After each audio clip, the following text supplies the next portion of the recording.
Bom, foi dito anteriormente, né, que um AFD é um caso específico de AFN. Por definição, então, para todo AFN existe um AFD equivalente. Para demonstrar tal equivalência, basta construir para qualquer AFN um AFD que aceite a mesma linguagem. A ideia é semelhante de construir um AFD a partir de dois AFDs M1 e M2, que a gente viu anteriormente na aula, né?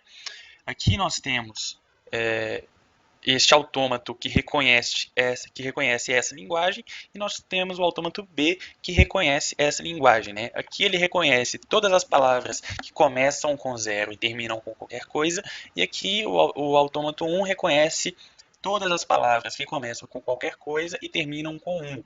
Né? Como que a gente faz isso? A gente faz a união desses dois autômatos. Então aqui esse é o autômato representado pela união de A1 e A2, né? É este aqui. Bom, e como é que a gente formaliza a equivalência entre AFDs e AFNs? Da seguinte forma, vamos supor que nós temos um AFN M, né, de nome M, definido pelo formalismo que nós já conhecemos, e nós temos um AFD M', que é equivalente a M. Como é que nós definimos a quíntupla de M'? Bom, a partir de M, sendo que P, em função de E, é o conjunto de estados, né, em função desse conjunto aqui. Sigma é o alfabeto. Delta' são as funções de transição que nós obtemos a partir deste autômato aqui. I é o conjunto de estados iniciais. E F é o conjunto de estados finais, que também nós obtemos a partir do conjunto de estados finais de M. Onde, para cada elemento de x, sendo que x é um subconjunto de E, então nós temos aqui que E é o conjunto de estados, então x está contido em E, e para cada símbolo pertencente ao alfabeto, nós temos que a função de transição linha deste M' se dá pela união dos elementos de x e o símbolo alfa na sua função de transição. Então, se a gente definir x como E1 e E2, né, nós definimos x como esse conjunto, como que seria essa união? Né? Seria a união da função de transição de E1 sob alfa, união com a função de transição de E2 sob alfa. Então é assim que nós definimos isso aqui, ó, dessa forma aqui. No caso de nós termos um estado vazio e um alfa pertencente ao alfabeto, né, essa função linha aqui retorna vazio. F de linha também é definido por este subconjunto X, que está contido em E, tal que X faça interseção não vazia com o conjunto de estados finais definido em M. Né? E aqui temos um lema, né? Sejam M e M', como definidos acima, para todo subconjunto X contido em E e para toda palavra pertencente ao alfabeto, a função estendida linha é igual à função estendida do autômato finito não determinístico. Né? Então eles retornam o mesmo conjunto de estados. Bom, e como que nós provamos, né, que a linguagem de M é igual à linguagem de M', né? Como que a gente prova que essas linguagens são equivalentes? Basta mostrar que para toda palavra pertencente à linguagem de M, ela é também equivalente à palavra pertencente a L de M', para toda palavra pertencente ao alfabeto. Como que a gente prova isso? Né? A partir do seguinte teorema. Nós temos que uma palavra pertence à linguagem de M' quando ela é aceita por M', né? Quando ela é aceita por essa máquina. Quando que uma linguagem é aceita por uma máquina? Quando sua função estendida, partindo do seu ponto inicial, né? Partindo do seu conjunto de estados iniciais e recebendo determinada palavra, ela gera um conjunto de estados que pertença ao conjunto de estados finais.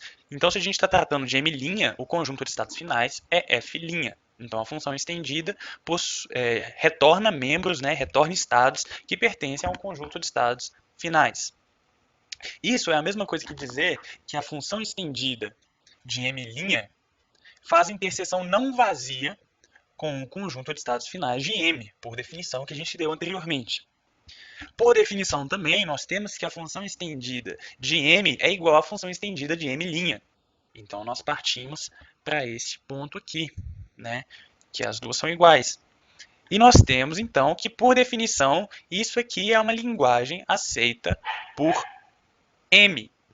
Então, nós voltamos, né? Nós fazemos o caminho contrário, nós voltamos para a definição de que uma palavra pertence a L de M quando ela é reconhecida. Então, nós provamos a equivalência através deste teorema.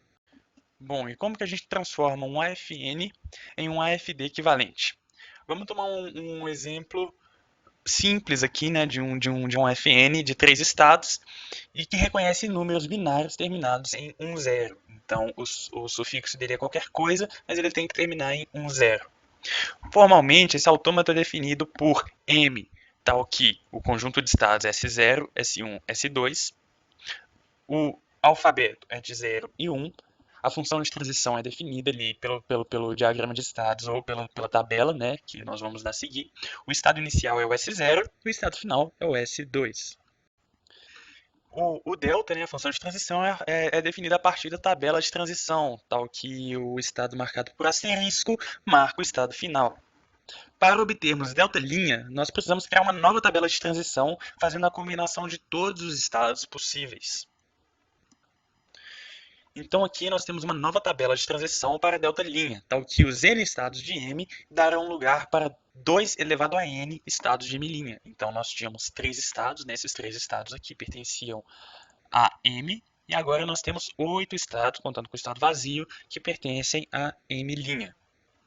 Vale lembrar que os conjuntos possuem um estado final, devem ser marcados como estados finais de M'. Então todos esses aqui, ó, se S2 está presente nos conjuntos, esses devem ser marcados como estados finais, né? Estes todos aqui que pertencem, que contêm S2, devem estar marcados como finais. Aí a gente pode fazer o seguinte, né? Nós podemos transformar o conjunto de estados em estados unitários, porém de outro nome, né? Em vez de ser S0, S1 e S2, vamos mudar para A, B, C e os demais conjuntos aqui que nós vimos anteriormente, vamos mudar para D, E, F, G e H, né? Marcando aqui os que são finais. A partir daí, basta a gente fazer de maneira iterativa, identificar sobre quais estados é possível transitar a partir do estado inicial, que no caso é o nosso estado B aqui, né? Sendo que no caso o A é este aqui. Então aqui, a partir da tabela, nós vemos que B transita tanto para o próprio B quanto para E. E transita tanto para F quanto para o próprio E. E o F transita para o estado final F, que transita para B e para E. Então, na nossa tabela, né, equivalente e simplificada, nós temos isso aqui. Então, este aqui seria o diagrama de estados do nosso autômato finito determinístico, equivalente ao nosso autômato finito não determinístico, né? Nós temos aqui uma tabela, né, uma função de transição e o nosso diagrama de estados. Aqui a gente pode ver que cada par, né, estado símbolo só leva a somente um estado. A gente também pode construir a tabela de delta' a partir da tabela de delta de maneira iterativa, partindo do estado inicial e expandindo somente as transições válidas. Então, o nosso estado inicial é o S0, né? Então, do estado inicial, a gente transita para S0 e para S1 e para o próprio S0 também. Então, nós vamos para S0 e S1. De S0 e S1, a gente transita para S0 e S2 e para o próprio S0 e S1. Então, nós vamos aqui para S0 e S2. De S0 e S2, nós transitamos para S0 e para S1. Então, aqui nós temos todos os estados alcançados a partir da nossa iteração, partindo do estado inicial. Aqui nós temos a tabela simplificada, né? Onde aqui os conjuntos, na verdade, os conjuntos que contêm esses estados são transformados em estados unitários, né?